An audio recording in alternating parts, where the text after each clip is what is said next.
ಸೊಸೆ, ಇದು ನಿಮ್ಮ ಮನೆಯೋ ಅಥವಾ ನಿಮ್ಮ ಕಚೇರಿಯೋ? ನೀವು ಯಾವಾಗಲೂ ನಿಮ್ಮ ಲ್ಯಾಪ್ಟಾಪ್ನೊಂದಿಗೆ ಕುಳಿತುಕೊಳ್ಳುತ್ತೀರಿ. ಮನೆಯಲ್ಲಿಯೂ ನಿಮಗೆ ಜವಾಬ್ದಾರಿಗಳಿವೆ. ಅವಳ ಅತ್ತೆ ಸರೋಜ್ ದೇವಿಯವರ ಕಠಿಣ ಧ್ವನಿ ಮನೆಯಾದ್ಯಂತ ಪ್ರತಿಧ್ವನಿಸಿತು. ರೀಮಾ ನಿಧಾನವಾಗಿ ತನ್ನ ಲ್ಯಾಪ್ಟಾಪ್ ಅನ್ನು ಮುಚ್ಚಿದಳು. ಅವಳ ಕಣ್ಣುಗಳಲ್ಲಿ ಸ್ವಲ್ಪ ಆಯಾಸವಿತ್ತು, ಆದರೆ ಅವಳ ಮುಖವು ಶಾಂತವಾಗಿತ್ತು.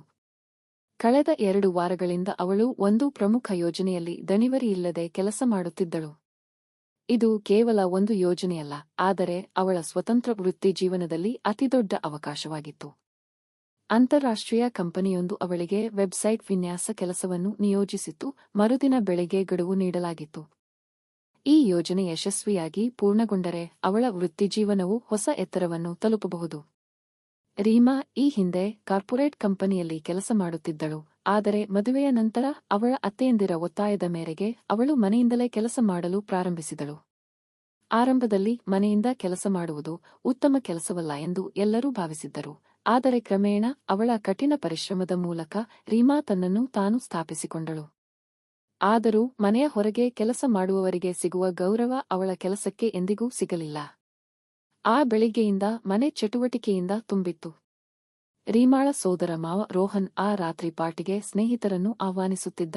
ಸರೋಜ್ ದೇವಿ ರೀಮಾಳೆ ಎಲ್ಲಾ ಸಿದ್ಧತೆಗಳನ್ನು, ಆಹಾರ, ಅಲಂಕಾರ, ಅತಿಥಿಗಳು ಎಲ್ಲವನ್ನೂ ಸ್ವತಃ ನೋಡಿಕೊಳ್ಳಬೇಕೆಂದು ಬಯಸಿದ್ದರು. ಅಮ್ಮ, ನನಗೆ ಇಂದು ಒಂದು ಪ್ರಮುಖ ಕೆಲಸವಿದೆ ಎಂದು ನಾನು ಈಗಾಗಲೇ ಹೇಳಿದ್ದೇನೆ. ಒಂದು ಗಡುವು ಇದೆ. ನನಗೆ ನಿಜವಾಗಿಯೂ ಹೆಚ್ಚಿನ ಸಹಾಯ ಮಾಡಲು ಸಾಧ್ಯವಾಗುವುದಿಲ್ಲ, ರೀಮಾ ವಿನಮ್ರವಾಗಿ ಹೇಳಿದರು. ಹೇ, ಈ ಗಡುವುಗಳನ್ನು ನಂತರ ನಿಭಾಯಿಸೋಣ. ಮೊದಲು ಮನೆಯನ್ನು ನೋಡಿಕೊಳ್ಳಿ. ಹೊರಗಿನ ಜನರಿಗಾಗಿ ಇಷ್ಟೊಂದು ಓಡಾಟ ಮತ್ತು ಕುಟುಂಬಕ್ಕೆ ಏನೂ ಇಲ್ಲವೇ? ಸರೋಜ್ ದೇವಿ ಮೂದಲಿಸಿದರು. ರೀಮಾ ಮೌನವಾದಳು. ವಾದ ಮಾಡುವುದರಿಂದ ಏನನ್ನೂ ಸಾಧಿಸಲಾಗುವುದಿಲ್ಲ ಎಂದು ಅವಳು ತಿಳಿದಿದ್ದಳು. ಕೆಲಸ ಮತ್ತು ಮನೆ ಎರಡನ್ನೂ ಹೇಗಾದರೂ ನಿರ್ವಹಿಸಬಹುದೆಂದು ಅವಳು ಭಾವಿಸಿದಳು. ಮಧ್ಯಾಹ್ನದವರೆಗೂ ಅಡುಗೆಮನೆ ಮತ್ತು ತನ್ನ ಕೋಣೆಯ ನಡುವೆ ಓಡುತ್ತಲೇ ಇದ್ದಳು. ಒಂದೆಡೆ ತರಕಾರಿಗಳನ್ನು ಕತ್ತರಿಸಲಾಗುತ್ತಿತ್ತು, ಮತ್ತೊಂದೆಡೆ ಅವಳ ಕೋಟ್ ಕಾರ್ಯನಿರ್ವಹಿಸುತ್ತಿತ್ತು. ಆದರೆ ಸಂಜೆ 5 ಗಂಟೆಯ ಸುಮಾರಿಗೆ ಇದ್ದಕ್ಕಿದ್ದಂತೆ ವಿದ್ಯುತ್ ಕಡಿತವಾದಾಗ ನಿಜವಾದ ಸಮಸ್ಯೆ ಪ್ರಾರಂಭವಾಯಿತು. ಓಹ್ ಇಲ್ಲ, ರೀಮಾ ಮಸುಕಾಗಿದ್ದಳು. ಅವಳ ಎಲ್ಲಾ ಕೆಲಸಗಳು ಅವಳ ಲ್ಯಾಪ್ಟಾಪ್ನಲ್ಲಿದ್ದವು ಮತ್ತು ಬ್ಯಾಟರಿ ಅರ್ಧ ಗಂಟೆ ಮಾತ್ರ ಇತ್ತು. ಅಮ್ಮ, ದಯವಿಟ್ಟು ಇನ್ವರ್ಟರ್ ಆನ್ ಮಾಡಿ. ನನ್ನ ಕೆಲಸ ತುಂಬಾ ಮುಖ್ಯ, ರೀಮಾ ಬೇಗನೆ ಹೇಳಿದಳು. ಸರೋಜ್ ದೇವಿ ನಿರ್ಲಜ್ಜವಾಗಿ ಉತ್ತರಿಸುತ್ತಾ, ನಮ್ಮಲ್ಲಿ ಹಾಲ್ಗೆ ಇನ್ವರ್ಟರ್ ಇದೆ. ಅತಿಥಿಗಳು ಬಂದಾಗ ನಾವು ಕತ್ತಲೆಯಲ್ಲಿ ಕುಳಿತುಕೊಳ್ಳುತ್ತೇವೆಯೇ? ನಿಮ್ಮ ಕೆಲಸವನ್ನು ನಂತರ ಮಾಡಬಹುದು. ಅಮ್ಮ, ಈ ಕೆಲಸವನ್ನು ನಂತರ ಮಾಡಲು ಸಾಧ್ಯವಿಲ್ಲ. ನನಗೆ ಗಡುವು ಇದೆ. ರೀಮಾಳ ಧ್ವನಿಯಲ್ಲಿ ಸ್ಪಷ್ಟವಾಗಿ ಆತಂಕ ತುಂಬಿತ್ತು. ಹಾಗಾದರೆ ಏನು? ನಾನು 1 ದಿನ ತಡವಾದರೆ ಆಕಾಶ ಕುಸಿಯುತ್ತದೆ, ಅವಳು ತೀಕ್ಷ್ಣವಾಗಿ ಹೇಳಿದಳು. ರೀಮಾ ತನ್ನ ಮಾತುಗಳು ಅಪ್ರಸ್ತುತವೆಂದು ಅರಿತುಕೊಂಡಳು. ಅವಳು ತಕ್ಷಣ ತನ್ನ ಫೋನ್ ಎತ್ತಿಕೊಂಡು ಹಾಟ್ಸ್ಪಾಟ್ ಅನ್ನು ಆನ್ ಮಾಡಿ ತನ್ನ ಮೊಬೈಲ್ ಫೋನ್ನಲ್ಲಿ ಕೆಲಸ ಮಾಡುವುದನ್ನು ಮುಂದುವರಿಸಲು ಪ್ರಯತ್ನಿಸಿದಳು, ಆದರೆ ನೆಟ್ವರ್ಕ್ ಕಡಿಮೆಯಾಗುತ್ತಲೇ ಇತ್ತು. ಆಗ ಅವಳ ಪತಿ ಅಮಿತ್ ಕಚೇರಿಯಿಂದ ಮನೆಗೆ ಮರಳಿದರು. ಮನೆಯಲ್ಲಿ ಕತ್ತಲೆ ಮತ್ತು ಗದ್ದಲ ನೋಡಿ ಅವನು ಸ್ವಲ್ಪ ಗಾಬರಿಗೊಂಡನು. ಏನಾಯಿತು? ಅವಳು ಕೇಳಿದಳು.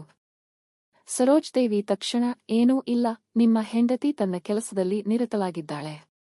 ಅತಿಥಿಗಳು ಮನೆಗೆ ಬರುತ್ತಿದ್ದಾರೆ ಮತ್ತು ಅವಳಿಗೆ ತನ್ನ ಲ್ಯಾಪ್ಟಾಪ್ಗೆ ಸಮಯವಿಲ್ಲ.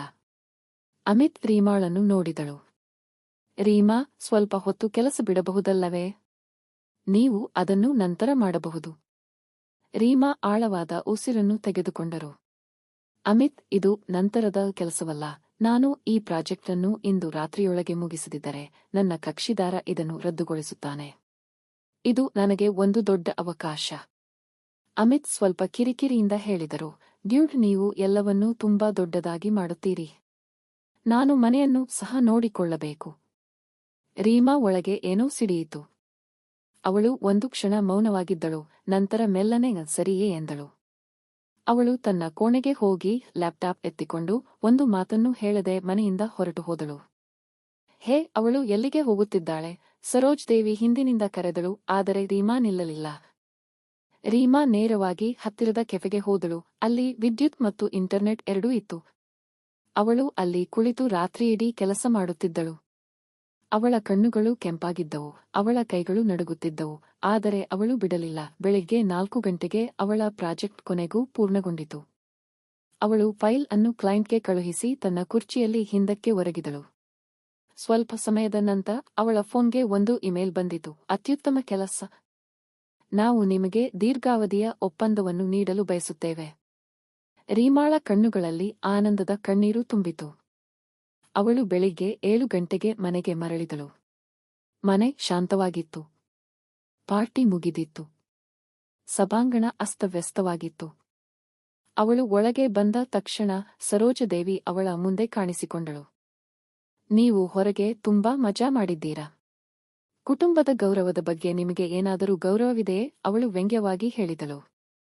ರೀಮಾ ಮೊದಲ ಬಾರಿಗೆ ಅವನ ಕಣ್ಣಲ್ಲಿ ಕಣ್ಣಿಟ್ಟು ನೋಡಿದಳು. ಅಮ್ಮ, ನಾನು ಮೋಜು ಮಾಡಲು ಹೋಗಲಿಲ್ಲ. ನಾನು ನನ್ನ ಕೆಲಸವನ್ನು ಉಳಿಸಲು ಹೋಗಿದ್ದೆ. ನನ್ನ ಖ್ಯಾತಿಯನ್ನು ಉಳಿಸಲು. ಅಮಿತ್ ಕೂಡ ಎಚ್ಚರಗೊಂಡಿದ್ದ. ಅವನು ಗಂಭೀರವಾಗಿ, ನೀವು ಏನು ಹೇಳುತ್ತಿದ್ದೀರಿ ಎಂದು ಕೇಳಿದನು. ರೀಮಾ ಶಾಂತ್ ಆದರೆ ದೃಢವಾದ ಧ್ವನಿಯಲ್ಲಿ, ನೀವು ಏನು ಹೇಳುತ್ತಿದ್ದೀರಿ? ನಾನು ನಿನ್ನೆ ರಾತ್ರಿ ಇಲ್ಲೇ ಇದ್ದಿದ್ದರೆ ನನ್ನ ವೃತ್ತಿಜೀವನ ಇಂದು ಕೊನೆಗೊಳ್ಳುತ್ತಿತ್ತು. ನೀವು ನನ್ನ ಕೆಲಸವನ್ನು ಕೆಲಸ ಎಂದು ಎಂದಿಗೂ ಪರಿಗಣಿಸಲಿಲ್ಲ. ನಾನು ಸಮಯ ಕಳೆಯುತ್ತಿದ್ದೇನೆ ಎಂದು ನೀವು ಭಾವಿಸುತ್ತೀರಿ? ಅಮಿತ್ ಮೌನವಾದರು. ರೀಮಾ ಮುಂದುವರಿಸಿದರು. ನಾನು ಈ ಮನೆಗೆ ಬಹಳಷ್ಟು ಹೊಂದಿಕೊಂಡಿದ್ದೇನೆ. ನಾನು ನನ್ನ ಕೆಲಸವನ್ನು ತ್ಯಜಿಸಿದೆ, ನನ್ನ ಕನಸುಗಳನ್ನು ಕಡಿಮೆ ಮಾಡಿದೆ. ಆದರೆ ಅದರರ್ಥ ನನ್ನ ಕೆಲಸವೂ ಪರವಾಗಿಲ್ಲ ಎಂದಲ್ಲ. ಸರೋಜ್ ದೇವಿ ಏನೋ ಹೇಳಲು ಹೊರಟಿದ್ದಳು, ಆದರೆ ಈ ಬಾರಿ ಅಮಿತ್ ಅವಳನ್ನು ತಡೆದಳು. ಅಮ್ಮ, 1 ನಿಮಿಷ, ಅವಳು ಹೇಳಿದಳು. ನಂತರ ಅವನು ರೀಮಾಳನ್ನು ನೋಡಿ, ಕ್ಷಮಿಸಿ. ಬಹುಶಃ ನಾನು ನಿನ್ನನ್ನು ಅರ್ಥಮಾಡಿಕೊಳ್ಳಲಿಲ್ಲ.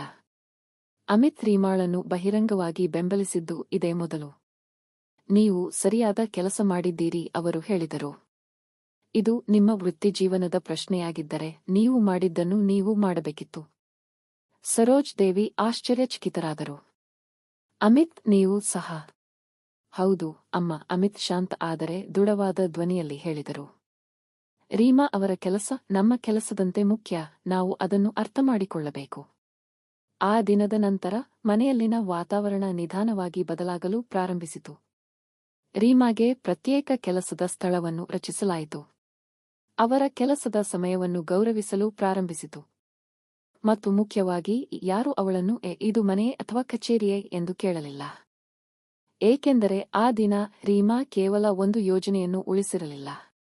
ಅವರು ತಮ್ಮ ಗುರುತು, ಸ್ವಾಭಿಮಾನ ಮತ್ತು ಅವರ ಕೆಲಸದ ಮಹತ್ವವನ್ನು ಸಹ ಸಾಬೀತುಪಡಿಸಿದ್ದರು. ಸ್ನೇಹಿತರೆ, ನೀವು ಈ ಕಥೆಯನ್ನು ಆನಂದಿಸಿದ್ದರೆ ಕಾಮೆಂಟ್ಗಳಲ್ಲಿ ರಾಧೆ ರಾಧೆ ಎಂದು ಬರೆಯಿರಿ ಮತ್ತು ಇಷ್ಟಪಡಲು, ಹಂಚಿಕೊಳ್ಳಲು ಮತ್ತು ಅನುಸರಿಸಲು ಮರೆಯದಿರಿ.